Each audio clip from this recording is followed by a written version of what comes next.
बिस्मिल्लाहिर्रहमानिर्रहीम। नाज़िया सबाज से मैं हूं इकबाल युवा। नाज़रीन, हमने अपने मुताला पाकिस्तान के अंदर या बहुत सी तारीख़ों में बहुत से लोगों से ये किस्से कहानियाँ भी सुने हैं और ये तारीख़ भी पढ़ी है कि 712 में राजा दायर के सिपाहियों ने किसी लड़की के सर से दुपट्टा खींच लिया और उसने फिर फरियाद की, उसने पैगाम भेजा और फिर अरब से मोहम्मद बिन कासिम उस औरत या उस लड़की की फरियाद पे उसने सिंध पे हमला कर दिया। और फिर तारीख़ में हम पढ़ते रहे कि इस्लाम का असलाफ़ ये है, यहाँ दीन ये है कि हम ये एहतराम करते हैं ख़वातीन का और किसी पे जुल्म बर्दाश्त नहीं करते।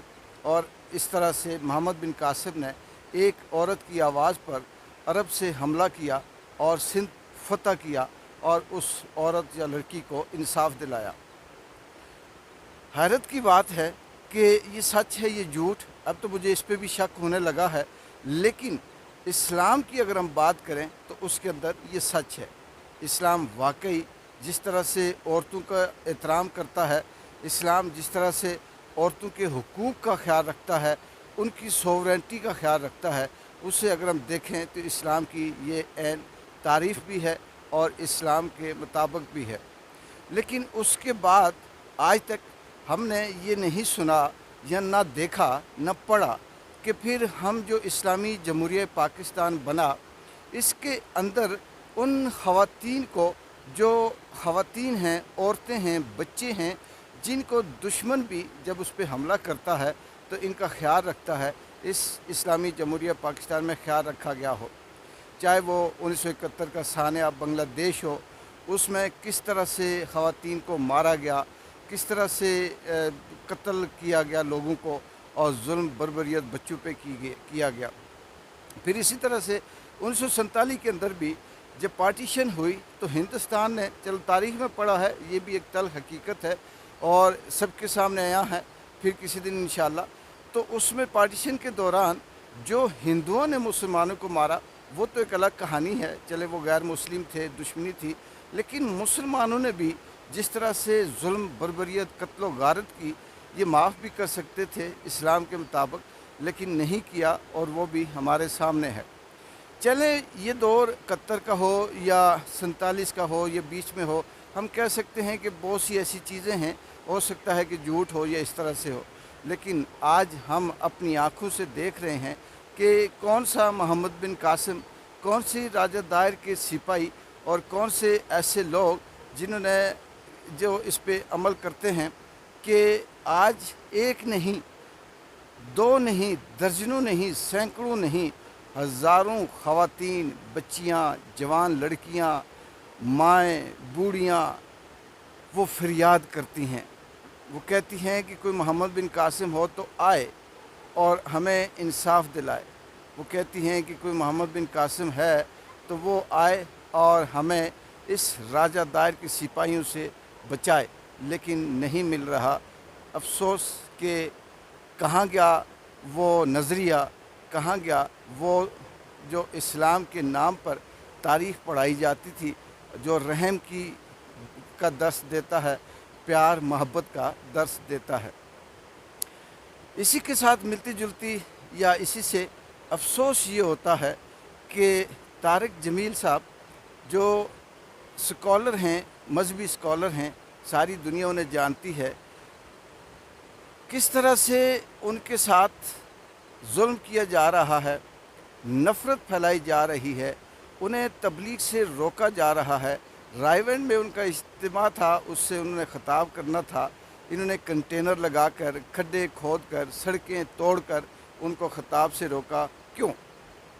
सिर्फ़ इसलिए कि तारिक जमील साहब ने ये कहा कि इमरान खान, अपने बहुत से इंटरव्यू में कहा कि इमरान खान मर्द का बच्चा है, हक़ पे खड़ा है, तारीख़ बदल दी उसने और वो टूटा नहीं क्योंकि वो राय हक़ पे है। और अगर मैं उससे मिलूं तो मैं उसे कहूँगा शाबाश, तूने तारीख़ बदल दी।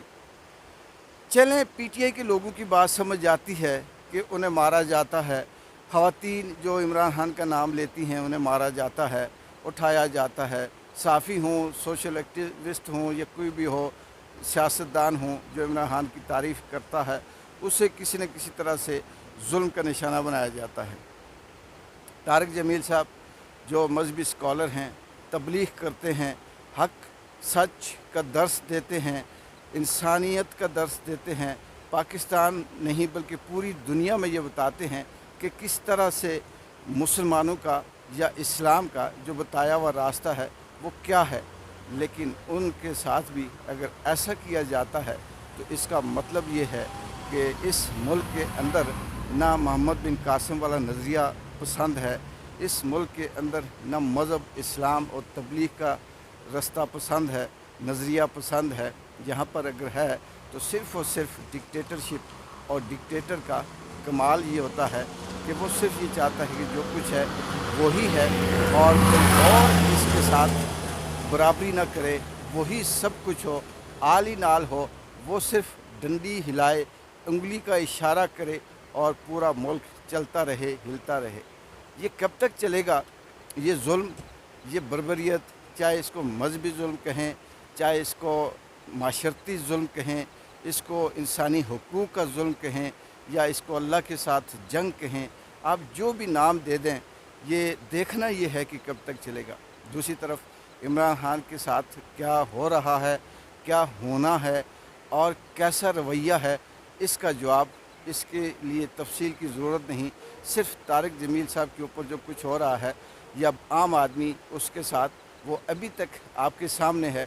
तो मैं ये कहूँगा कि पहले शायद इस जंग के अंदर कहीं न कहीं आम आदमी भी शामिल था, लेकिन तारिक जमील साहब जैसे लोगों का, तबलीग का, इस्लामी स्कॉलर्स का रास्ता बंद करने के बाद ये जंग शायद कि डायरेक्ट उस कोर्ट में दाखिल हो गई है जिसके अंदर अल्लाह की मर्ज़ी, रज़ा या उसकी तबलीग भी शामिल है। तारिक जमील साहब, हम ये नहीं कह सकते कि फ़लाँ ने करप्शन की, फ़लाँ ने जुल्म किया, फ़लाँ ने ऐसा किया। वो तो इस्लाम के लिए काम करते हैं, बाकी परफेक्ट कोई भी नहीं होता, कहीं ना कहीं खामियां खूबियां सब के अंदर होती है। लेकिन इस मुल्क का जो इस वक्त हाल है, शायद कि वो तारीख़ में न पहले मिला, न आने वाले वक्त में मिलेगा। एक बार जिन जो को इजाज़त दें, अल्लाह हाफ़िज़।